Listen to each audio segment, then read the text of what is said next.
I don't believe the press has ever come anywhere near it, but we are the party of transparency, and we believe in transparency. I think it's good for you to see certain aspects of Camp David. It's a very special place. But it was not, I guess the last visit was with Eisenhower, where they allowed you onto the actual campus.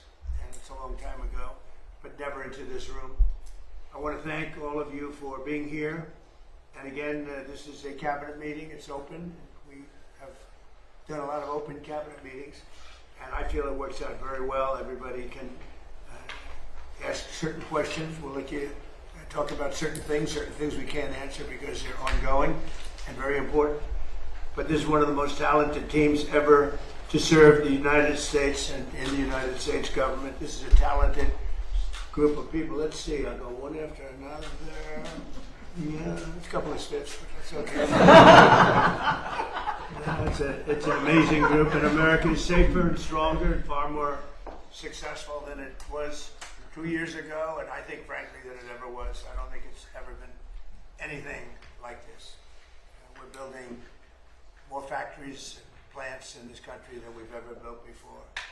And we're going to be, at some point, we'll be leaving this position, and we're going to leave this country in very, very good shape, better shape than it's ever been. When we took office, we inherited a total catastrophe. The last administration created the worst inflation in 48 years, the most dangerous and insecure border in history, and exploding trade deficits like we have never seen before, rampant crime, men and women's sports, transgender mutilization of your children, and chaos and bedlam all over the world. Other than that, they did quite a good job.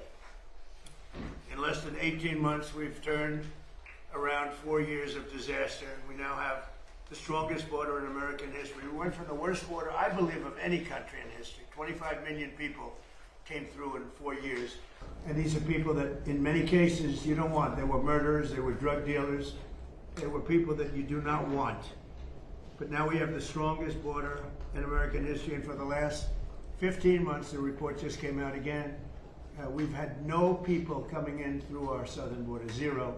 And it's almost hard to say because you'd say, is that even possible? They had 25 million people came in. We have no people coming in illegally through our southern border. And that's in history, so think of that zero, a big beautiful zero. The murder rate saw its single largest drop ever recorded to the lowest in 125 years. That goes back to, think of it, it goes back to 1900. Lowest murder rate in the history of our country. So that's something. Today, I just want to mention that we heard in Minnesota there was a cyber attack, and they blame it on Iran. I don't think so. I blame it on Minnesota because they're grossly incompetent. There was a cyber attack of 30 water plants, and I would blame it on Minnesota and the governor, the corrupt governor of Minnesota. They like to say, oh, it was Iran. Iran should be so lucky. Iran's got bigger problems than worrying about Minnesota. This month it was announced that inflation is dropping at the fastest rate in more than 6 years. Walmart, Sam's Club, Giant Eagle, and others are slashing prices by hundreds of grocery stores, and all of the stores, I mean, throughout the country, they're slashing prices, something that you haven't seen for a long time since my last administration. The stock market has set 73 all-time record highs since the election. That means all-time record highs, 73 days out of a very short period of time. And the typical 401k is up by more than $30,000. And when you think of that, if you add another $1,000 to it, it will be, we set the record in the last administration, a record still standing. This administration is going to blow my last administration away. When the factories that we're building at record, and we're not building them, all over the world they're building. They're coming from all over the world. They're coming from Germany with the cars. They're coming from Germany. They're coming from Japan, South Korea, Canada, Mexico. From all over the world, they're building auto plants here because otherwise they have to pay tariffs. The tariffs have made our country rich and successful. And all of this, I mean, I'd like to say it was the election. On November 5th, it was the election, and that's fine. But without the election, you wouldn't have what I've done economically. So we have the most successful environment that we've ever had. There's never been anything like it from the standpoint of investment into our country. It's 5 to 6 times higher than anybody has ever seen, than any other country, not just us, has ever had. On July 4th, we launched Trump accounts, a key provision of our great, big, beautiful bill. And these tax-free investment savings accounts have already been activated by over 7 million children. These are investments made in our future, which is our children. Our children are the most important aspect of our future, with more being added each day. So it's a tremendous hit. Over 7 million, and really just got going, I would say, Scott, about 2 weeks ago when it was we got the final approvals. And we have over 7 million. Actually, there's never been anything quite like that. But millions of accounts are pre-funded with $1,000 from the U.S. Treasury, or generous gifts from private donors like Michael and Susan Dell and others who have given billions of dollars. Billions. People are putting up hundreds of millions and billions of dollars into it and buying really a great future for children. When they turn 18 or when they turn 21, instead of having no hope, no future, they will end up with hundreds of thousands of dollars and maybe even more than that. So it's going to be something to see. With modest additional contributions, they'll grow by numbers that it could be over $200,000. We're looking at the timeline. I wish we had an economy like we have now with the stock markets going up, but they will benefit by our country being successful. And we're going to give every child a head start on the American dream. So go to trumpaccounts.gov. They're really something, the whole world's talking about it, and it's far ahead of schedule. Nobody thought it would be as successful as it's been, but it should be. It should be. And we start them off with $1,000, and this was part of the great, big, beautiful bill. With my most favored nation policy, you could say this is even a bigger thing, if that's possible. On drug prices, we're achieving record discounts on prescription drugs. The prescription drugs were going through the roof for many years, and now we're getting record discounts with price differences of 300, 400, 500, 600%. Nobody's ever heard of a thing like that. And what this is all about is that we had the highest prices anywhere in the world by far. Most expensive drugs, prescription drugs, and others. The highest in the world. The whole world was laughing at us. We paid for the rest of the world. We subsidized the whole world. And I said, we're not going to do that. And I started it in the first administration. I took it up. Obviously, Biden wasn't able to do anything about it because you had to get the consent of the drug companies, and you had to get the consent. More difficult would be the consent of other nations. The other nations had to agree, but they were paying a fraction, sometimes 10%, 20%, 40%, 70% less. So I had to call them and I had to get them on, and I said, if you don't do it, we're going to have to charge you tariffs. And they all said no at first, very politely said, sir, we can't do that. We're not going to double our prices. They had to double their prices, and in some cases triple their price, and we would come down. So a pill that sold for $10 in Germany would sell for $130 in New York. Same pill from the same company, the same factory, the same plant, same laboratory, from $10, and we pay $130. I say, no. Now the world is a bigger place, so it's not as bad as it sounds for them. So they went up to 20, and we came down to 20. So we now have the lowest drug prices anywhere in the world. We're tied with the lowest, but we're basically its favored nation. So we have the lowest drug prices anywhere in the world from the highest drug prices anywhere in the world. Now, what that does for your health care, I mean, I see these fake polls where the Democrats have wonderful numbers on this stuff, and they are horrible what they've done. Obamacare is a total disaster. It's a costly wreck. It's unaffordable. We call it the Unaffordable Care Act. It's a disgrace. They never even thought of being able to do something like this. They didn't even try. So I got the drug companies first, and then I got the countries. And the drug companies agreed because they knew the countries wouldn't agree.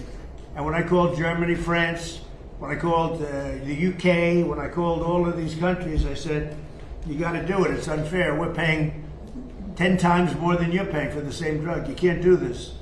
And they said, well, we're not going to do that because we're going to have to double our price in order to make you happy. I said, no, maybe you're going to have to triple your price. They said, well, we can't do it. I said, that's all right. If you can't do it, then I can't do something also. And I'm going to charge you very substantial tariffs, which are far more than we're talking about. And they all said, we'd love to do it. We would love to do it. It would be our great honor to do it. So nobody else would do this. This would have never happened. So your drug prices have gone down by numbers not even thinkable. My first term, I had the privilege of having lower drug prices from the beginning of the year till the end for the first time in 28 years, you remember. And I called a news conference to announce it. So the year had ended, and I was turned out 1/8 of a percent. 1/8 of a percent, little tiny this much. It went down that much during 1 year. First time in 28 years it went down. It was always like this, just up, more expensive. And I called a news conference. I was so proud of myself, and I said, ladies and gentlemen, the first time in 28 years drug prices have gone down from January till the end of December. And I want to just congratulate everybody for being a part of this wonderful experiment. And 1/8 of a point. Now we're talking about 400, 500, 600% coming down. We pay the lowest drug prices anywhere in the world from the highest. So, and I'll say it again and again because the press doesn't want to report it. The fake news doesn't want to report it. They don't want to talk about it. What that does for healthcare, Bobby, is unbelievable because medicine is a big part of healthcare. So I wish that people would understand that, and I hope they're going to vote for us in the midterms because you'll see some stuff that will be horrible because they can blow it very fast if they don't know what they're doing. So your drug prices are great. I saw Spain yesterday, and I watched the catastrophe that took place. It looks like an invasion of a country by hundreds of thousands of people. And that same thing's going to happen to us if the Republicans don't get elected, except worse. Much bigger, much easier to get into, despite the fact that we have built thousands of miles of wall, which I said we were going to do. But we didn't have that, forget it. But we have the safest border in the world. If we're not in office, our country will be invaded at levels that made Spain look small time. And when I watched it, I said, boy, I'm going to say it because I knew you were going to be at Camp David. And I say, that's going to be a talking point for the midterms. Because when you look at what happened to Spain, they don't know what to do.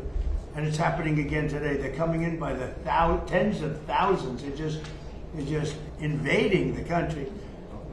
And what that is weak law, bad management, but very liberal law.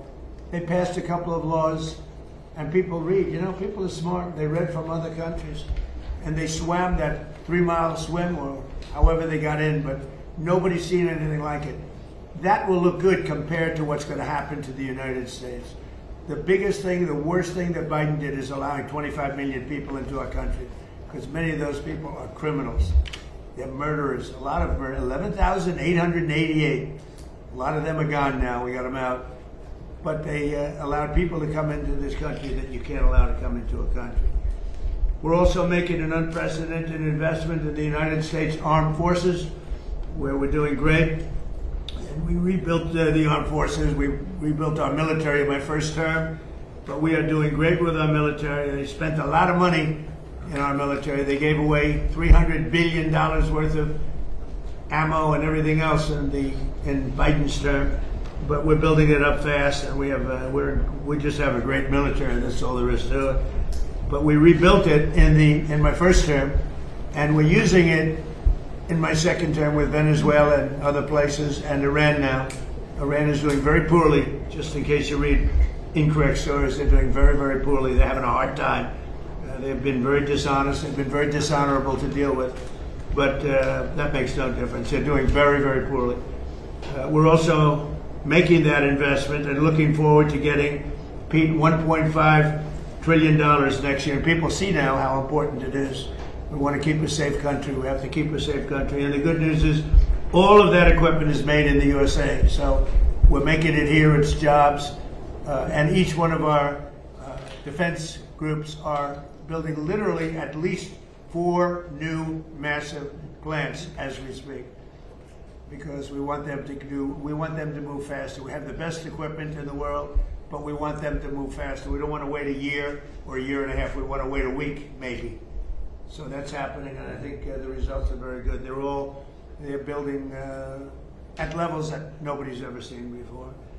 And we've had tremendous success, and our military was just proud of it. Again, Venezuela was a one-day war, and we have a great relationship with Venezuela. We're working with partners with Venezuela now, taking out tens of millions of barrels of oil, and going to Houston, going to Alaska, going to Louisiana, going to different places for refineries, and it's been very much amazing.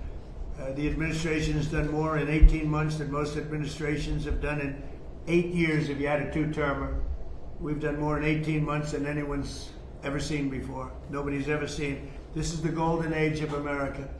And we have a war that's going on. I guess you call it a war. Maybe I call it a military operation, because they have no Navy. It's been obliterated.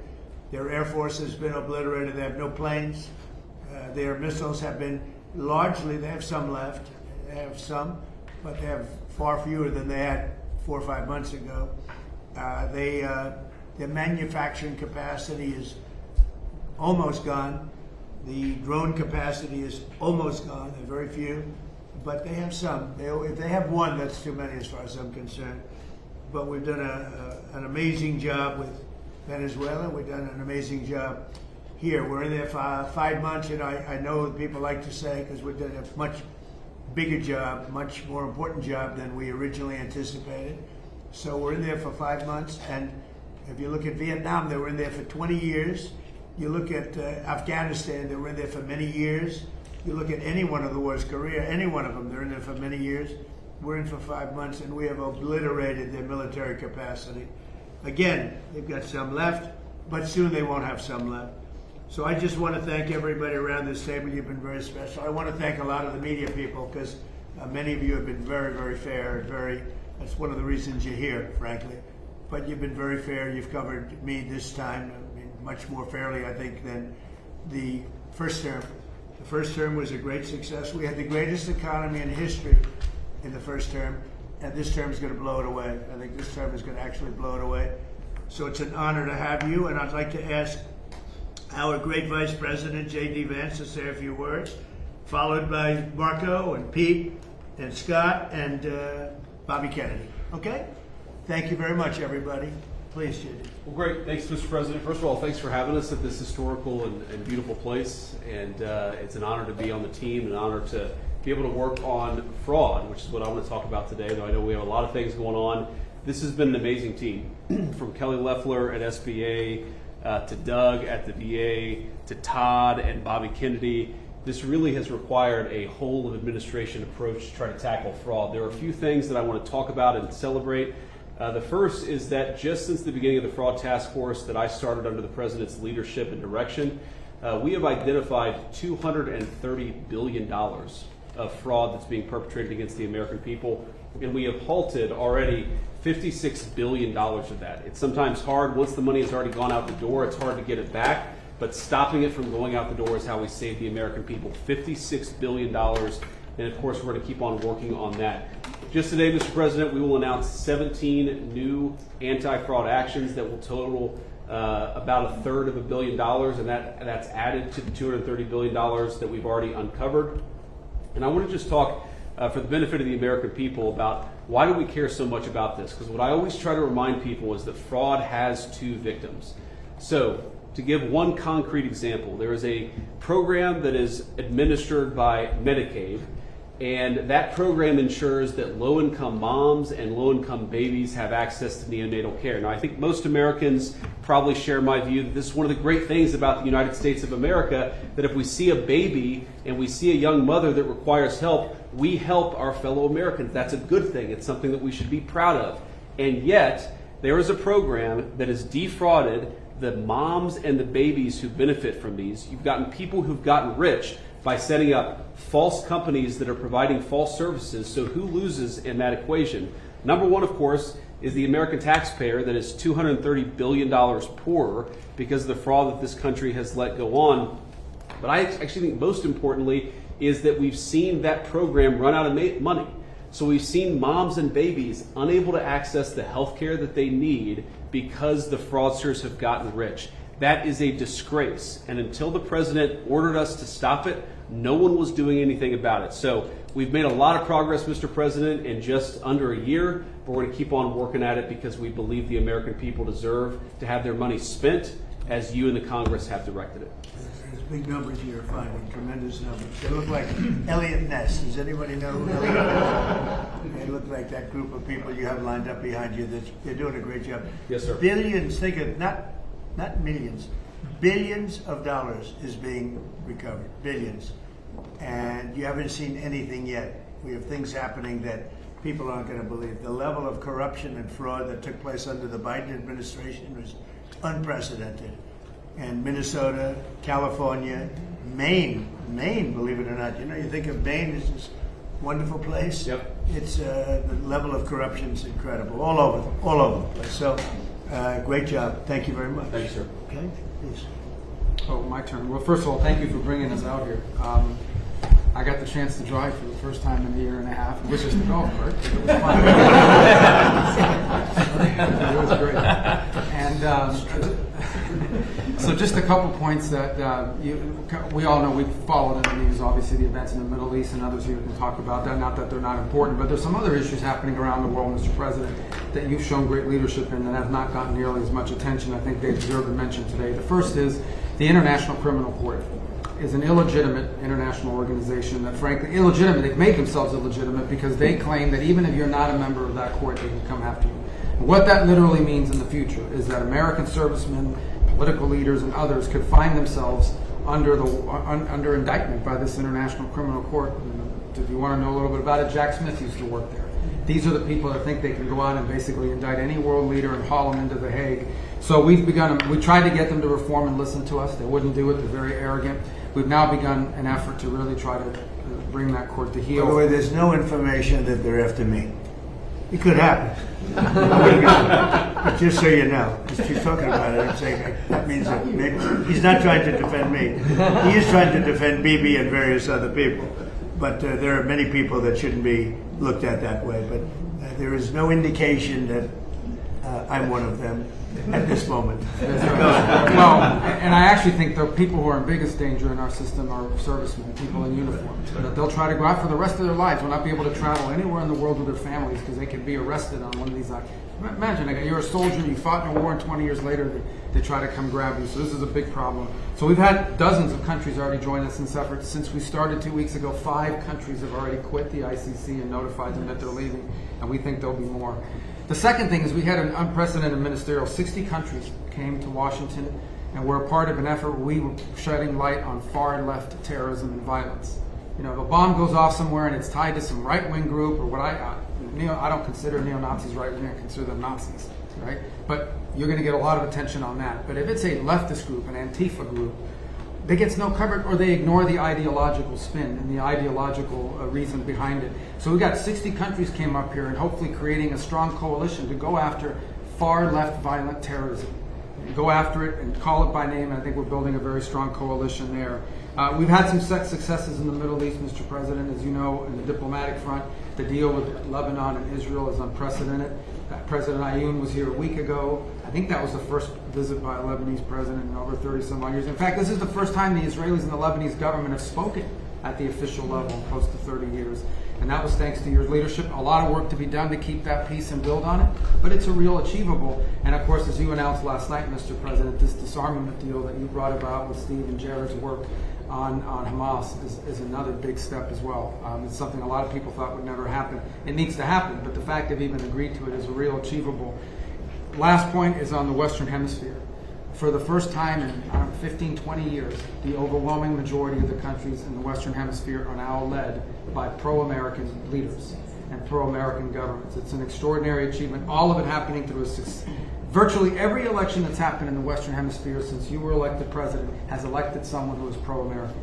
And I think this is an incredible situation. And last but not least, and I have to thank a number of agencies here, particularly the Department of War, after that terrible earthquake in Venezuela, within 36 hours, the full force of the American government was on the ground providing humanitarian assistance. It was a sight to behold. the USS Ford, I think, was in their port. Our Marines and armed service personnel were helping run their airport and their tower. It is one of the fastest, most dramatic, and most effective humanitarian responses, certainly in recent history, if not ever. And they came at the direction of the president. In fact, within an hour of that earthquake hitting, I remember because I was overseas, the president called and said, make sure we go in there and help these people recover from this. And we did. And thanks to your leadership, Mr. President. It's a great story. Enough needs to be told about it because the credit goes to so many agencies represented here today, but really the Department of War's effort was phenomenal. So thank you. Thank you very much, Marco. And just before we continue, I want to just congratulate Jay Clayton. He's with us today, as you know. He just had a big victory. He's going to do a fantastic job. He's only done his whole life has been about doing a fantastic job. So congratulations.